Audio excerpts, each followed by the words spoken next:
Benarkah Yesus Kristus mati disalibkan? Kita akan memulai sebuah pencarian untuk mengungkapkan salah satu misteri paling abadi dari peradaban manusia, yaitu penyaliban Yesus Kristus. Siapakah yang sebenarnya bertanggung jawab atas kematian sosok yang menggugah ini? Apakah itu kekuatan kekaisaran Romawi atau intrik-intrik yang rumit dari kepemimpinan Yahudi? Dan di tengah kekacauan pengkhianatan dan pengorbanan, apa yang Yesus sendiri pahami sebagai makna dari kematiannya sendiri?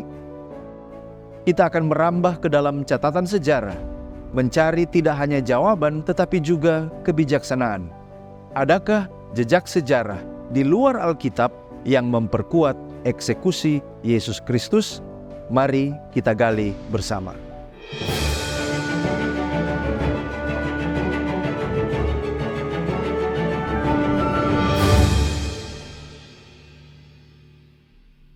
Ada 3 hal yang akan kita gali bersama untuk memperkuat keotentikan sejarah penyaliban Yesus Kristus. Yang pertama, siapa yang bertanggung jawab atas eksekusi mati Yesus? Orang Yahudi ataukah pemerintah Roma? Sudah pasti yang mengeksekusi mati Yesus adalah kolaborasi antara pemimpin Yahudi dan pemerintah Roma.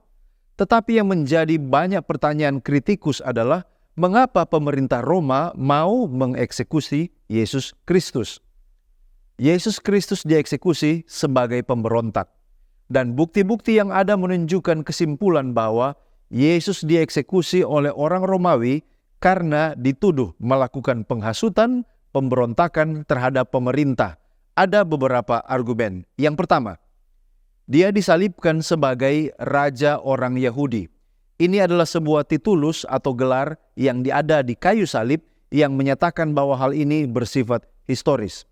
Yang kedua, ia disalibkan di antara 2 perampok atau penjahat. Nah, istilah Romawi yang digunakan untuk menyebut para pemberontak sesuai dengan Markus 15 ayat 27, Matius 27 ayat 38, dan Lukas 23 ayat 33, Yohanes 19 ayat 18. Yang ketiga, catatan tentang tuduhan yang diajukan kepada Pilatus oleh Sanhedrin dalam Injil Lukas berkaitan dengan penghasutan. Oleh karena mereka mengatakan, lalu mereka mulai menuduh dia dan berkata, kami mendapati orang ini menghasut bangsa kita. Ia menentang pembayaran pajak kepada kaisar dan mengaku sebagai Kristus seorang raja. Mereka katakan, ia menghasut orang-orang di seluruh Yudea dengan ajarannya, dan ia mulai dari Galilea dan telah sampai ke sini. Lukas 23 ayat 2-5. Jadi, dalam pandangan pemerintah Roma, Yesus menghasut untuk memberontak terhadap kekaisaran Romawi.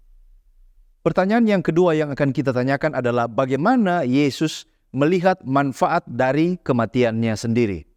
Scott McKnight dalam bukunya Jesus and His Death, halaman 52, menyatakan, apa yang Yesus pikirkan tentang kematiannya? Kita tahu apa yang dipikirkan oleh beberapa orang Kristen mula-mula untuk membuat masalah ini menjadi sederhana dan dapat dibedakan bahwa kematian Yesus adalah sebuah teladan menurut 1 Petrus, bahwa kematiannya adalah paradigmatik untuk pemuridan menurut Markus, bahwa itu adalah sebuah atonement atau penebusan menurut Roma, dan bahwa itu adalah pembentukan perjanjian atau covenant menurut kitab Ibrani. Tetapi apa yang Yesus sendiri pikirkan tentang hal itu? Apakah dia berpikir kematiannya sebagai sesuatu yang signifikan? Minimal ada 2 yang bisa kita temukan bagaimana Yesus memikirkan tentang kematiannya. Yang pertama, dia percaya kematiannya sebagai pengorbanan pendamaian. Oleh karena tradisi yang diteruskan oleh Paulus yang telah dia terima dari orang Kristen mula-mula, dicatat di dalam 1 Korintus 11 ayat 23-26.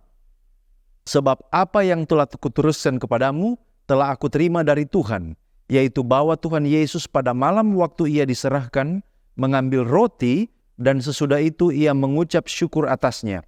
Ia memecah-mecahkannya dan berkata, inilah tubuhku yang diserahkan bagi kamu, perbuatlah ini menjadi peringatan akan aku. Demikian juga ia mengambil cawan sesudah makan lalu berkata, cawan ini adalah perjanjian baru yang dimeteraikan oleh darahku. Perbuatlah ini setiap kali kamu meminumnya menjadi peringatan akan aku. Sebab setiap kali kamu makan roti ini dan minum cawan ini, kamu memberitakan kematian Tuhan sampai Ia datang." Kata-kata pada perjamuan Yesus mengingatkan kembali dan mentransformasikan simbol-simbol Paskah yang kaya. Dia mengumumkan kedatangan Eksodus yang baru dan perjanjian baru. Roti tidak beragi dalam perjamuan Paskah melambangkan tubuh Yesus yang diberikan untuk para muridnya.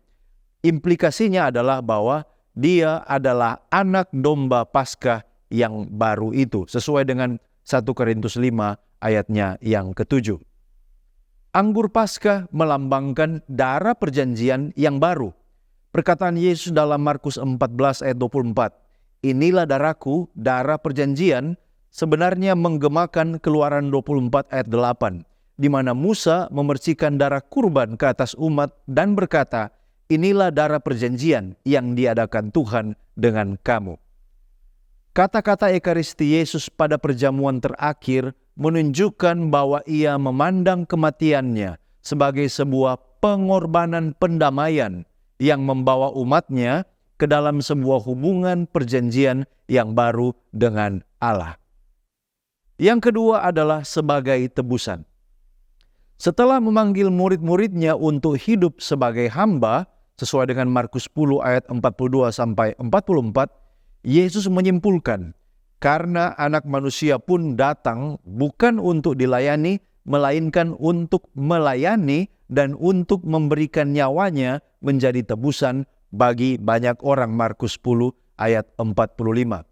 Nah, istilah tebusan atau penebusan berasal dari bahasa Yunani litron, yang berarti harga yang dibayarkan untuk membebaskan seseorang seperti budak atau tawanan perang. Kata depan atau presuposisi adalah kata anti. Dalam bahasa Yunani memiliki arti bukannya atau sebagai gantinya. Dengan demikian, Yesus menafsirkan kematiannya sebagai pembayaran atau pengorbanan pengganti bagi umatnya. Pertanyaan yang ketiga, apakah ada bukti sejarah di luar perjanjian baru yang mendukung eksekusi mati Yesus Kristus? Kita akan melihat beberapa dokumen sejarah di luar perjanjian baru. Yang pertama adalah kesaksian dari Josephus Flavius. Tetapi mungkin kita bertanya, siapa Josephus? Apakah dia orang Kristen? Nah, Josephus adalah seorang sejarawan Yahudi yang sangat penting pada abad pertama. Dia lahir pada tahun 37 Masehi dan dia menulis sebagian besar dari 4 karyanya menjelang akhir abad pertama. Dalam autobiografinya, dia membela perilakunya dalam perang Yahudi Roma yang berlangsung dari tahun 66 sampai tahun 74 Masehi. Dan dia telah menyerahkan diri kepada Jenderal Romawi Vespasianus selama pengepungan Yotapata, meskipun banyak dari rekan-rekannya yang bunuh diri daripada menyerah. Dengan kata lain, sekarang ini dia bekerja untuk kepentingan pemerintah Roma. Dia bukan seorang Kristen. Dia mengatakan dalam kesaksiannya, kira-kira pada waktu itu, hiduplah Yesus, seorang yang bijaksana, jika orang menyebutnya manusia, karena ia adalah seorang yang melakukan banyak mujizat dan seorang guru bagi orang-orang yang menerima kebenaran dengan senang hati. Ia memenangkan banyak orang Yahudi dan banyak orang Yunani. Perhatikan baik-baik, dia adalah Kristus.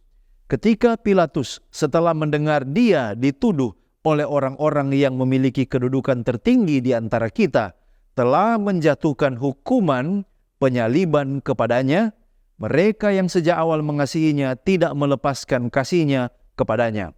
Pada hari ketiga, ia menampakkan diri kepada mereka dalam keadaan hidup kembali. Karena nabi-nabi Allah telah menubuatkan hal ini dan banyak hal ajaib lainnya tentang dia. Dan suku orang Kristen yang dinamainya menurut namanya sampai hari ini belum lenyap. Josephus dalam The Antiquities 1863-64. Kesaksian di luar perjanjian baru lainnya adalah seorang yang bernama Cornelius Tacitus. Tacitus mencatat apa yang mungkin merupakan referensi paling penting tentang Yesus di luar perjanjian baru. Dia pada tahun 115 Masehi secara eksplisit menyatakan bahwa Kaisar Nero menganiaya orang-orang Kristen sebagai kambing hitam untuk mengalihkan kecurigaan terhadap dirinya sendiri atas kebakaran besar yang telah menghancurkan Roma pada tahun 64 Masehi. Lalu kemudian Tacitus memberikan kesaksian. Nero menimpakan kesalahan dan menimpakan siksaan yang paling mengerikan kepada sebuah kelas yang dibenci karena kekejian mereka yang disebut sebagai orang Kristen oleh masyarakat. Kristus yang menjadi asal muasal nama itu menderita hukuman yang sangat kejam pada masa pemerintahan Tiberius di tangan salah satu prokurator kita, Pontius Pilatus.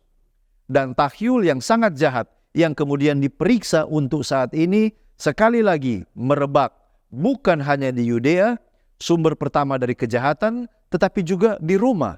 Oleh karena itu, semua orang yang mengaku bersalah ditangkap dan kemudian berdasarkan keterangan mereka, banyak sekali orang yang dihukum, bukan atas kejahatan pembakaran kota, melainkan atas kebencian terhadap manusia. Tacitus dalam Annals 15.44. Dokumen yang ketiga adalah yang ditulis oleh Pliny the Younger. Pliny adalah seorang Roma yang menjadi gubernur di Bitinia, sebelah barat laut dari Turki. Dia mencatat kesaksian ketika dia akan menjatuhkan hukuman kepada orang Kristen. Dan perhatikan bagaimana dia memberikan kesaksian. Saya bertanya kepada mereka apakah mereka orang Kristen. Dan jika mereka mengakuinya, saya mengulangi pertanyaan itu untuk kedua dan ketiga kalinya. Dengan peringatan akan hukuman yang menanti mereka. Jika mereka tetap bersikeras, saya memerintahkan mereka untuk dibawa pergi untuk dieksekusi. Karena apapun sifat pengakuan mereka, saya yakin, kata Pliny, bahwa sikap keras kepala dan ketegaran mereka yang tak tergoyahkan tidak boleh dibiarkan begitu saja.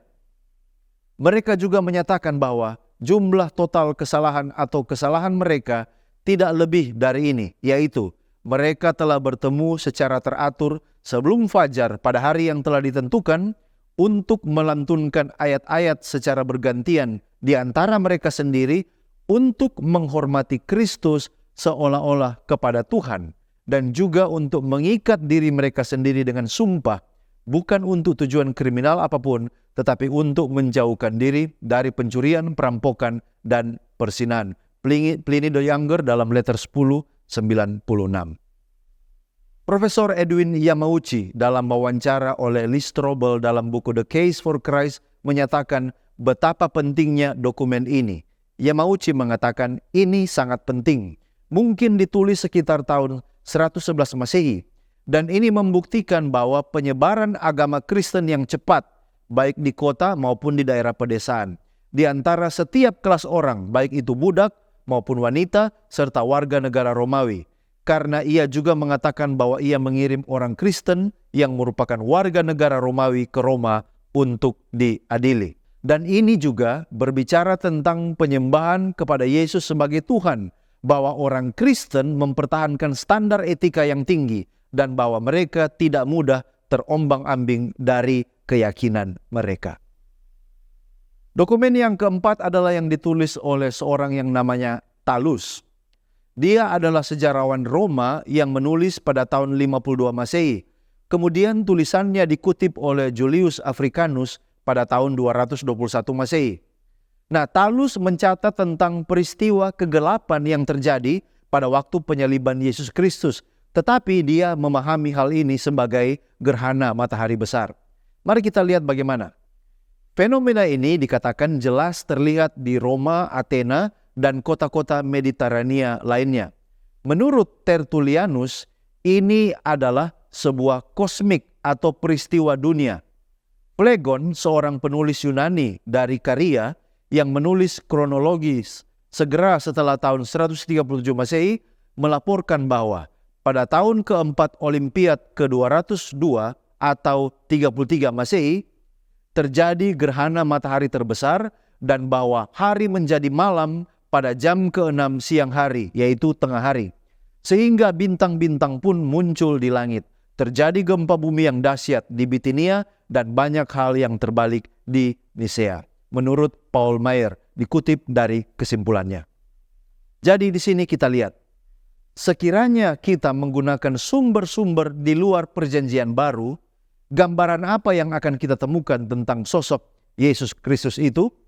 Profesor Edwin Yamauchi menyimpulkan minimal ada 7 kesimpulan. Yang pertama, Yesus adalah seorang guru Yahudi. Yang kedua, banyak orang yang percaya bahwa dia melakukan penyembuhan dan pengusiran setan. Yang ketiga, beberapa orang percaya bahwa dia adalah Mesias. Yang keempat, dia ditolak oleh para pemimpin Yahudi. Yang kelima, dia disalibkan di bawah Pontius Pilatus pada masa pemerintahan Tiberius. Yang keenam, meskipun mengalami kematian yang memalukan para pengikutnya yang percaya bahwa dia masih hidup, menyebar keluar Palestina sehingga ada banyak sekali orang yang berada di Roma pada tahun 64 Masehi. Lalu kemudian yang ketujuh, semua jenis orang dari kota dan desa, laki-laki dan perempuan, budak dan orang merdeka menyembah Yesus sebagai Tuhan. Saudaraku, bukti-bukti ini menunjukkan bahwa otoritas Romawi dan Yahudi adalah peserta aktif dalam penangkapan dan pengadilan Yesus. Penyaliban diperintahkan oleh Pilatus dan dilakukan oleh tentara Romawi. Arti penting yang Yesus berikan kepada kematiannya dapat dilihat melalui kata-kata pada perjamuan terakhir dan perkataan dalam Markus 10 ayat 45. Kedua hal ini menunjukkan bahwa Yesus memandang kematiannya sebagai korban pengganti dan penebus bagi dosa-dosa umatnya, membawa kebebasan rohani melalui eksodus baru dan membangun hubungan perjanjian yang baru dengan Allah. Eksistensi kekristenan dan eksekusi mati Yesus Kristus didukung oleh bukti-bukti di luar perjanjian baru, sehingga kita dapat menyatakan bahwa keyakinan orang Kristen akan peristiwa penyaliban Yesus Kristus bukanlah iman semata, tetapi merupakan fakta sejarah yang tak terbantahkan. Sekian dari saya. Mari kita menggali firman Tuhan untuk memperluas wawasan dan mengharapkan terjadi pertumbuhan kerohanian. Jika Anda merasa diberkati dan dicerahkan oleh pembahasan ini, silakan bagikan video ini kepada orang-orang terkasih dan kita akan jumpa kembali pada episode berikutnya hanya di Depth Inside Growth.